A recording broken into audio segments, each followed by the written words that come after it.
Today we're going to talk about comparative advantage. The question is, do I feel luckier in this hat? Or do I feel luckier in that hat?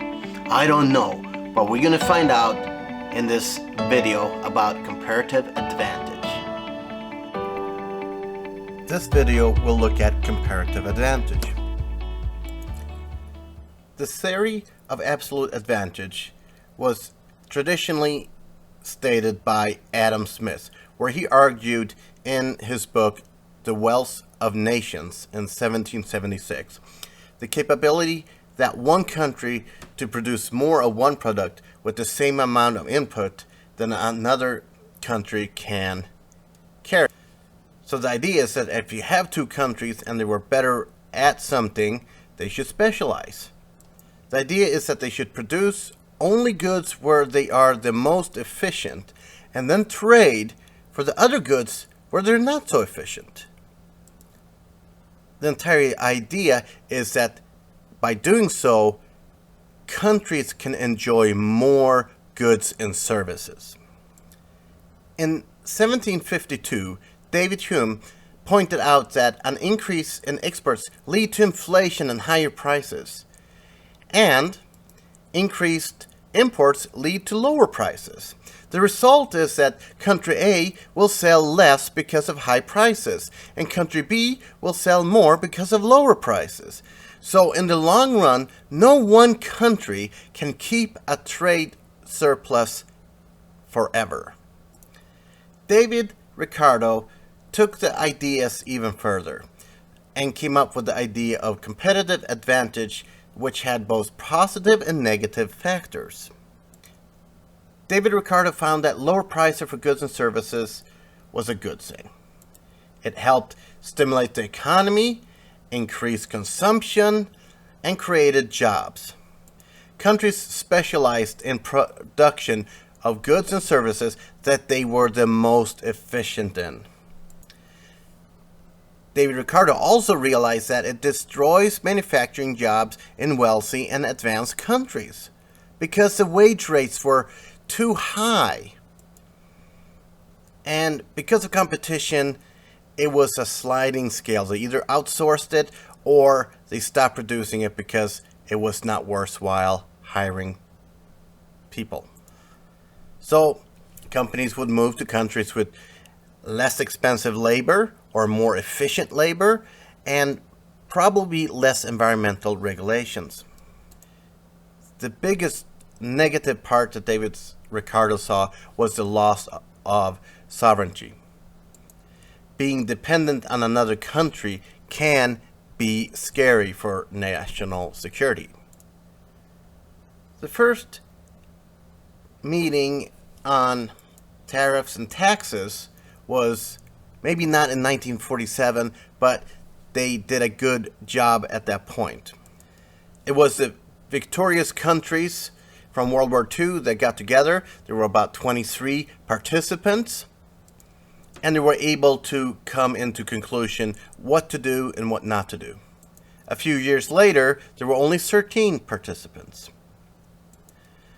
The number of countries that have been at the round tables has increased ever since. Today, there's over 160 countries that participate. So, in 1947, it was very easy to come up with ideas, agreements, and resolutions. Today, there are so many wants, likes, and needs that it's very hard for all these countries to actually agree and come to conclusion, what should we do next? Each member realizes that globalization can be a good thing. For example, countries that are exporting cocoa beans are maybe not so efficient on making rice.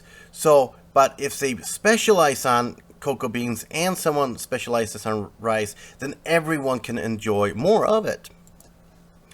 So if production increases, like in this example, and consumption is low, then whatever's in between here will lead to exports. Now on the other side, if consumption is high but production is low, then that would result in natural imports. And it goes up and down and everyone wins. The core concept of competitive advantages is easy. You assume there's country A and country B and they trade back and forth with each other and everything is nice and simple. Unfortunately, it's not that easy. For example, if the United States come up with an intellectual property for example, a cell phone, they might take that design, take it to China, they build a cell phone, and they send the product to the United States, and we send them US dollars. So the company in the United States will actually make money on the intellectual property, China gets jobs, and we get less expensive products in the United States, and China gets manufacturing jobs. Now the question is, what will the Chinese do with US dollars? Well, they can use some of the US dollars as a reserve currency. They can also sell the US dollars and buy, for example, euros to do some shopping over in Europe. They can also invest the dollars on the US stock market or bond market or buy some commodities. They can buy oil. They can also import goods and services from countries that use dollars, or they would exchange those dollars for other goods. So it doesn't necessarily mean that they buy things from us in the United States. They could also make the decision of foreign direct investment, also known as greenfield investments, in either the United States or other places where they can actually spend dollars. But every time we outsource, we don't invest in old machinery, we buy the most efficient machinery we can. And so if the United States does that, so does the Chinese and other countries. We all invest in the most efficient way to produce goods and services so that we can be as competitive as we possibly can. There's no advantage of wearing all these hats, but maybe you learned something from this video. See you next time.